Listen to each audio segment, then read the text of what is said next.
Good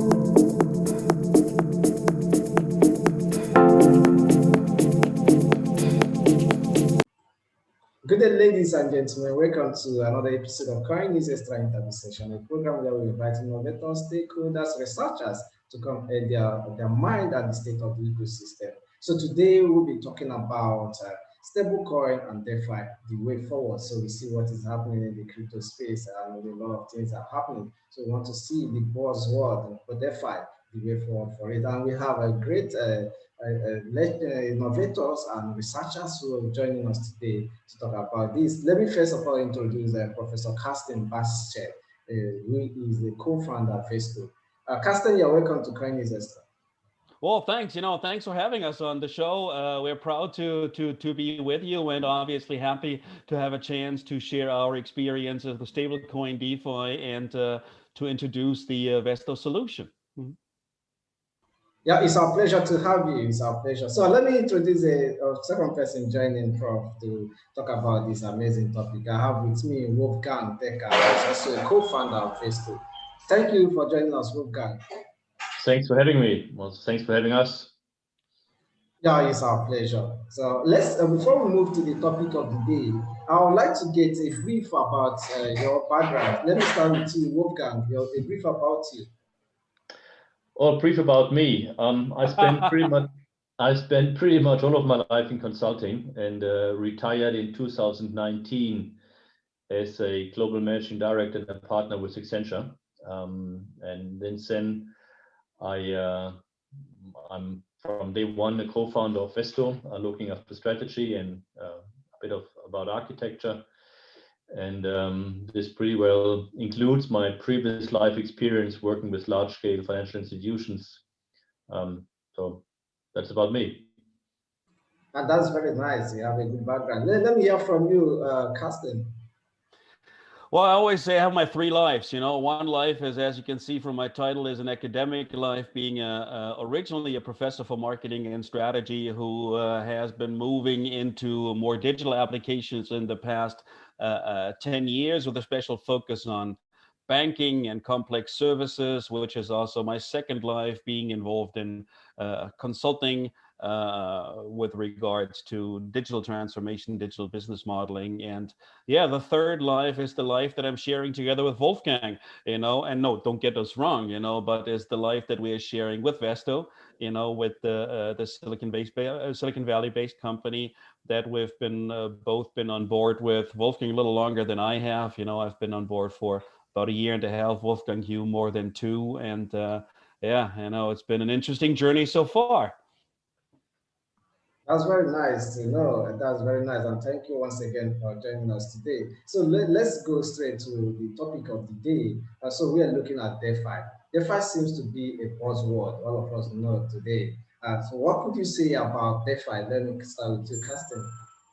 Well, maybe I'll start with a little bit of the more general, a little more strategic topics, and leave sort of more technological points to Wolfgang. I mean, when we're talking about DeFi, decentralized finance, what's the main story about that? If we look at the classic finance system, the finance system has traditionally been a system of middlemen. You've had intermediaries called banks. What did they do? They brought capital supply and capital demand together, and created a secure transaction environment, and in exchange for that, they charged extremely high fees, and obviously whenever you have a middleman, the system becomes slower, and slower fees, the system becomes inefficient. And decentralized finance essentially builds upon blockchain technology, which says, hey, wait a second, we do not need middlemen anymore.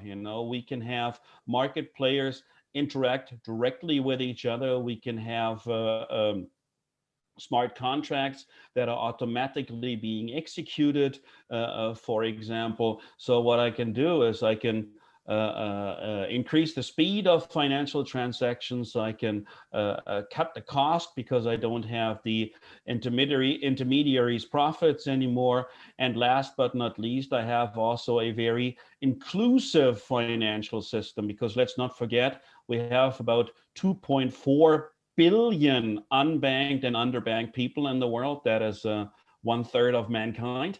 who are unbanked and underbanked. Why? Because they don't have access to traditional banks, or because they are not financially interesting to the existing banks. And DeFi allows them an access to a global financial system, which we at Vesto also call the future world of finance, which will be direct, which will be decentralized, which will be blockchain based, and which will be permissionless.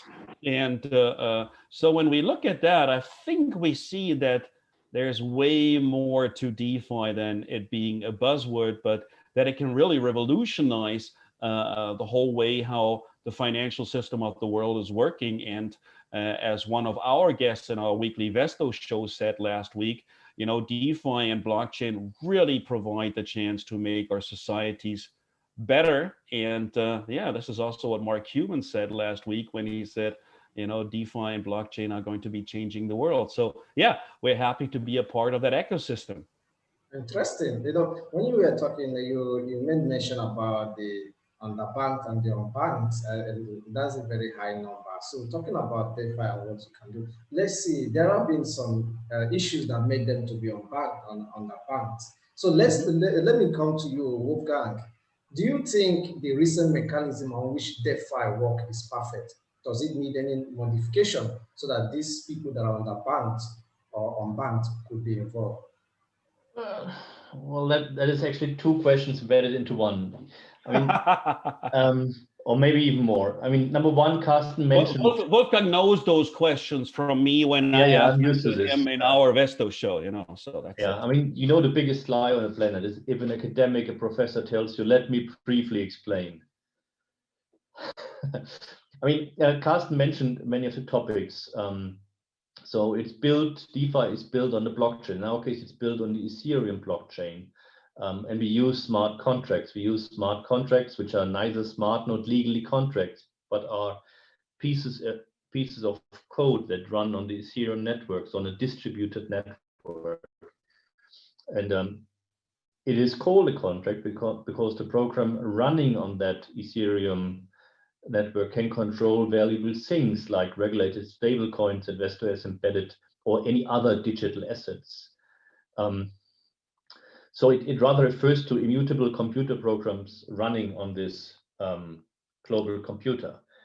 But brings part of the problem with the surging demand in the recent weeks, and when Elon Musk again announced that he would acquire so many Bitcoin for Tesla, and the increased attractiveness of the DeFi world and the wider acceptance of crypto in general to the public, the network, the global world computer, the Ethereum world computer becomes congested, which is one of the key problems.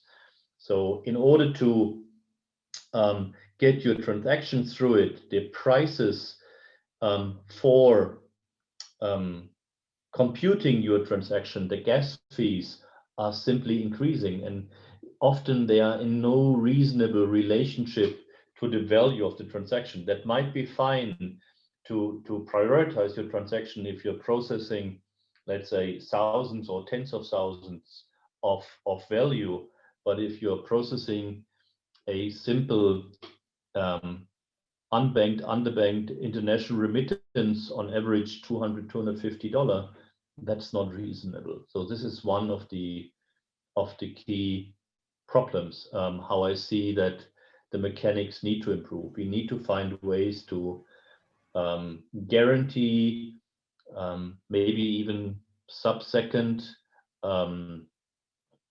execution times for transactions, and we need to keep the gas fees at bay. And luckily, but I'm not an expert in Ethereum 2.0, but luckily there are changes coming. There are level 2 networks. There is technology underway to tackle this problem, and this has to be addressed in order to secure further growth. So, I mean, just to give you a perspective on growth, about a year ago in January last year, we had approximately 600 million, a value of 600 million USD locked in DeFi.